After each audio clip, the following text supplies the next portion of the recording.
एक ऐसा नाम है पुरातत्व के क्षेत्र में जिनको इस क्षेत्र का भीष्म पितामह कहा जाता है। उनका है शताब्दी वर्ष है। इस महापुरुष को भारत सरकार ने 1975 में पद्मश्री से सम्मानित किया। संस्कार भारती के संस्थापक महामंत्री रहे। विभिन्न कलाओं के माध्यम से, पुरातत्व के माध्यम से, इतिहास के माध्यम से, उत्खनन के माध्यम से, कई खोजों के माध्यम से भीमबेटका जिसमें सरस्वती नदी ऐसी उनकी प्रमुख खोज रही हैं।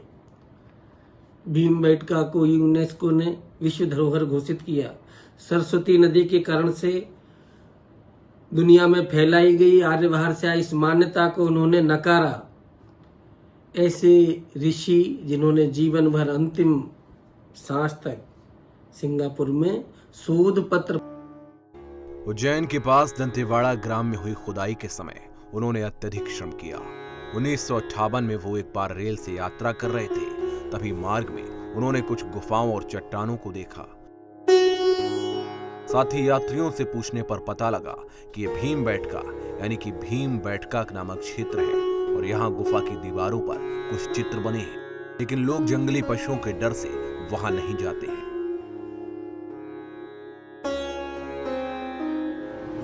स्वर्गीय हरिभाऊ वाकणकर एक उत्तम पुरातत्ववेत्ता, अन्वेषक और एक सर्वस्व लगाकर संशोधन करने वाले एक ऋषितुल्य व्यक्तिमत्व, जिनका 4 मई को जन्मदिन भी है, लेकिन यह वर्ष उनके जन्म शताब्दी का वर्ष भी है।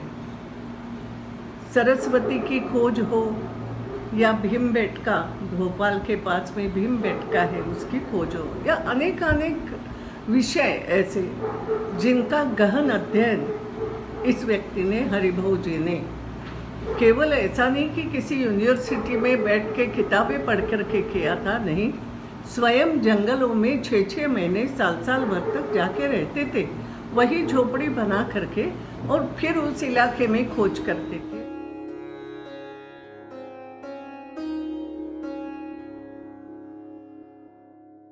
हरिभाऊ की आंखों में ये सुनकर चमक आ गई।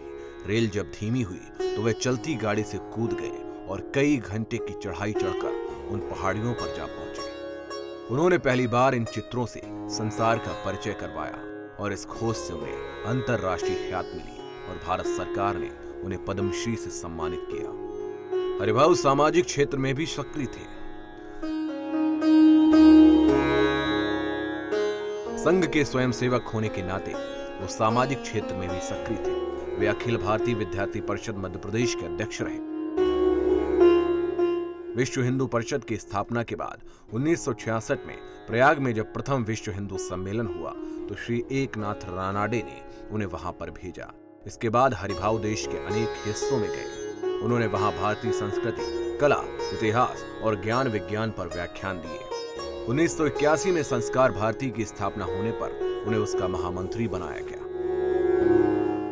पाषाणकालीन मनुष्यों के जीवन को दर्शाती हैं गुफाएं। हरिभाऊ द्वारा खोजी गई इन गुफाओं में बनी चित्रकृतियां पाषाणकालीन मनुष्यों के जीवन को दर्शाती हैं। यहाँ करीब 500 गुफाएं हैं।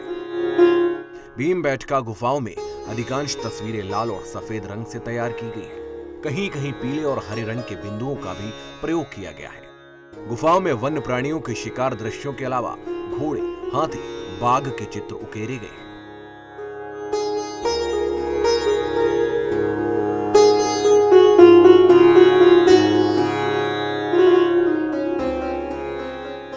शिलाओं पर लिखी हैं महत्वपूर्ण जानकारियां।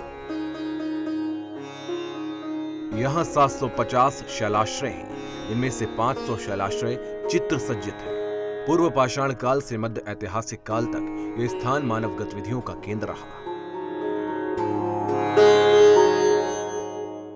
यह बहुमूल्य धरोहर अब पुरातत्व विभाग के संरक्षण में है। भीमबेटका क्षेत्र में प्रवेश करते हुए शिलाओं पर लिखी गई जानकारियां मिलती हैं। यहाँ के शैल चित्रों के विषय मुख्यतः सामूहिक नृत्य, रेखांकित मानवाकृति, शिकार, पशु पक्षी, युद्ध और प्राचीन मानव जीवन के दैनिक क्रियाकलापों से जुड़े हैं।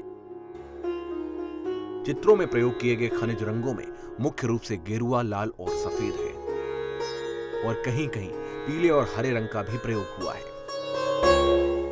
यहाँ की दीवारें धार्मिक संकेतों से सजी हैं, जो पूर्व ऐतिहासिक कलाकारों के बीच लोकप्रिय थे। और इसी प्रकार भीमबेटका के प्राचीन मानव के संज्ञानात्मक विकास का कालक्रम भी विश्व के अन्य प्राचीन समानांतर स्थलों से हजारों साल पहले हुआ था।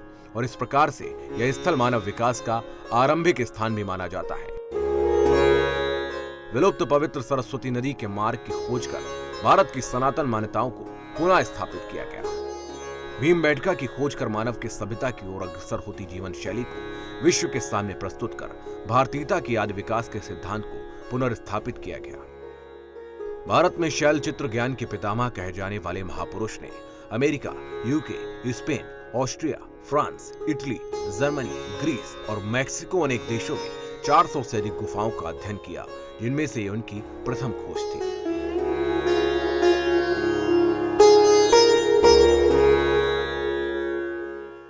आर्यों के बाहर से आने की पाश्चात्य मान्यता को तर्कपूर्ण तरीके से खारिज किया। ग्रीनविच मीन टाइम, जो कि विश्व में समय को निर्धारित करने का आधार है, उसे चुनौती देता ठीक कर्क रेखा पर बैठा उज्जैन का डोंगला ग्राम पूर्वव्रत विश्व का समय निर्धारण केंद्र था और उसके भौगोलिक महत्व को विश्व के सामने रखा।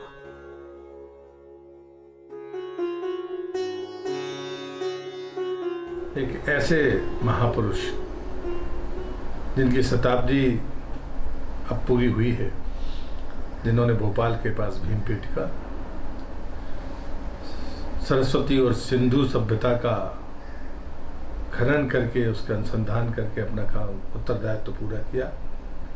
पूरे जीवन भर वाकरकर जी चलते रहे और अंत में जाकर उज्जैनी के पास कोठला को, जब इस दुनिया में कोई यंत्र नहीं होते थे, तो उन्होंने तय किया कि धरती पर समय निर्धारित करने का कोई स्थान है तो वो महाकालेश्वर, भले धर्म के नाम पर उनकी ख्याति हो, लेकिन यही भूखंड है जहाँ से समय की गणना की जाती है।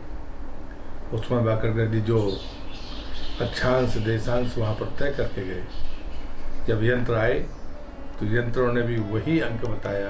वाकरकर